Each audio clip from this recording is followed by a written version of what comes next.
يا نور السلام وآتيا رحمة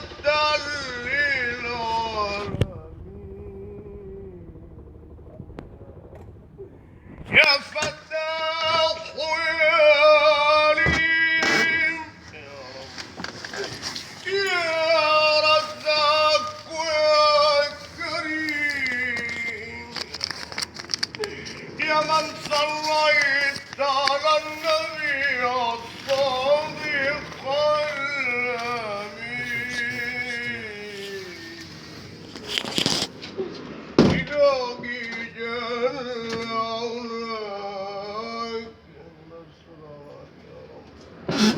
إلهي عفوك ورضاك وحسن لقاك يا رافع السماء